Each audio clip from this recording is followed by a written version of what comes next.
pathogen spreading through Mother Base. You've seen everything we've got on the outbreak. What's your opinion? Textbook symptoms of vocal cord parasite infestation. And judging from this casualty list, it is the Kikongo strain, meaning a breed of parasite that triggers symptoms upon detecting pronunciation specific to Kikongo. So our Kikongo-speaking staff are at risk? Quite so. He's right. All the victims do speak Kikongo. So they can survive if they just use another language? There is no guarantee. You're only dealing with the Kikongo strain. Other language strains may be present. You well know he was teaching them languages from all over the world. The Devil's House. Nzoya Badia Bulu. There is no way to know how many strains he has at his disposal. So how do we keep them from becoming symptomatic? You mentioned using microbes. Use this.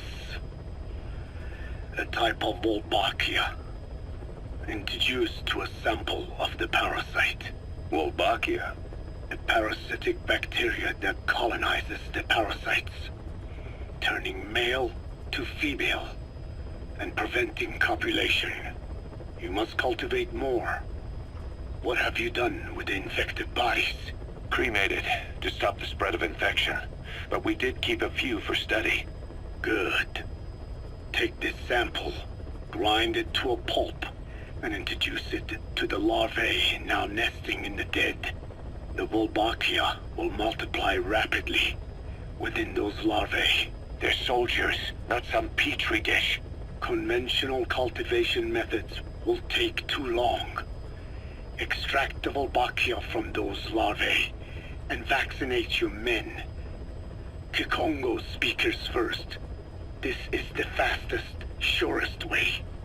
No one is to speak a word of Kikongo until the Wolbachia are safely inside them. I will instruct your medical staff in detail on site. You have the appropriate facilities. Yes, but do not worry. I made a pact with your bit de Holone on the honor of the Dene. I speak no lies. Keep an eye on him. Will do. Follow me. I'll take you to the medical team. Now, we must wait for the Wolbachia to multiply in the larvae. How is the disease transmitted? If it's carried by insects or rodents, then... There is no intermediate host. So... The vocal cord parasites lay their eggs in the larynx of the host. Most hatch and migrate to the lungs, but some are transported to the mouth through ciliary movement, mixing in with saliva. Saliva. Droplet transmission. Sneezing, coughing. Any food or water containing infected saliva. It would spread fast. Indeed. And when the larvae migrate to the lungs, symptoms can resemble the early stages of a cold, making it easy to infect others. Meaning a simple conversation would be enough to pass it on. All right, so what happens after the larvae migrate to the lungs? It is as I said before. They mature by feeding on alveolar tissue. It is only then that noticeable symptoms appear in the host. And by that point, it's too late. He's infected everyone else. It's one hell of a weapon you've created. That is what Blag Anna wanted. Something that would spread easily. In truth, he's not the reason. But we will discuss that another time. The Wolbachia have multiplied. We're preparing to extract them and begin vaccinating. But is this really the only way? Sure, it'll prevent infection, but the cost... You would rather remove their vocal cords? No. Tactical communication's the linchpin of what we do. What if we were to ban the use of Kikongo? Insufficient. First, there's no guarantee that only the Kikongo strain is here. Second, there is the matter of how the parasites lay their eggs. Before they can copulate, they must be exposed to the pronunciation of a specific language for a period of time, like a container filling with water. But the duration between when the container is full and when the copulation actually begins varies from case to case.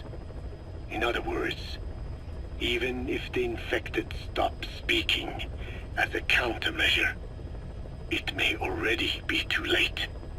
The only true solution is to prevent copulation through the Wolbachia, or by physically removing the affected tissue. Do any anti-parasitics work? It sounds as though you have already tried. Yeah. We tried every one there is, and nothing. I have yet to find a medicine that can remove the parasites. At best, it temporarily covers their ears. Why is that? Because the parasites are companions to us. To remove them inevitably harms the host. Companions? More than you think. And this is why the human immune system cannot eliminate them. We've inoculated the staff with Wolbachia to keep them from becoming symptomatic. That should also contain the infection. How did this happen in the first place? It has to have been a Cypher spy within our ranks. If this is so, then why the Kakongo strain? If their intent was to wipe you out. Skullface said the remaining English parasite was close to the boss. If this latest strain was his doing, he wouldn't have tipped his hand.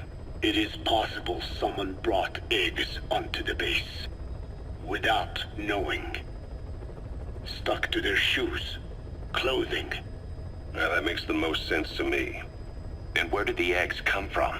You mentioned that your boss visited Nzoya Badiopulu. Sure, but his gear's disinfected immediately upon return. Then he was not the carrier. And not just the boss. All staff dispatched to high-risk regions were quarantined on the flight back. When the symptoms first appeared, we checked and disinfected all equipment used up to that point. Any and all prisoners, soldiers, materials, and animals extracted during missions were also quarantined. So, that just leaves... I have seen children around here. Where are they from? All over. Some were being held hostage at a mine. Then there were the troublemakers at Yamasa. Yamasa? Yeah. Their clothes, their things. Did you burn them? They're just kids. We couldn't. And besides, not one of them's shown symptoms. The parasites don't infect prepubescent hosts. Their vocal cords are not fully developed. Well, if infection doesn't occur in children... It is possible they carried eggs on their clothes, and the infection spread from them. Check the kid's stuff. I doubt there is any trace left by now. But if there is, some of those kids must be close to hitting puberty. How could we have missed this? The name Yamasa got quite a reaction from you. I'm guessing the Kakongo strain was released in that village. Cypher used that region to experiment with vocal cord parasite transmission.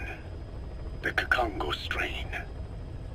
The settlements around the refinery upstream of Yamasa were the proving grounds. They would infect one villager, then record transmission speed. Dangerous work. If they failed to contain the infection, it would slip into the surrounding regions. At which point the world found out about the parasites, making them useless as a weapon. Incredible they'd risk such a thing. The test site was densely populated too. A terrible place for such experiments. No doubt, they thought burning everything would wipe away all traces. The settlements were covered in oil anyway. Who would wonder if one day they caught fire? And so it did. They burned it all, living and dead. Those remains. But they miscalculated. Transmission speed was far faster than anticipated. It may have been the temperature, or hygiene standards, or perhaps the parasites reacted quickly to Kikongo. Whatever the reason, nearly all villages were swiftly infected, and the settlements reduced to mounds of corpses. Making matters worse, the dry season was ending. When it came time to burn the village, the Moneni River had swelled. Many of the bodies were waterlogged. Meaning they didn't burn completely. The corpses still contained viable eggs, and the larvae washed downstream. And when the people downstream drank that water, That marked the end for Bwala Yamasa. I learned all of this at the mansion. I warned him of the risk of eggs getting out. And? We are prepared for any eventuality. I get it. Putting the oil field back online. The oil leaks, saner. They plan to pollute the river, prevent the spread of infection. But the oil flow was stopped, and downstream the people of Masa village started using the water again. The PF soldiers deployed at the village were locals, spoke Kikongo. They were infected, and the kids survived. I've heard enough. And who stopped the flow of oil? Don't. We did. That confirms it.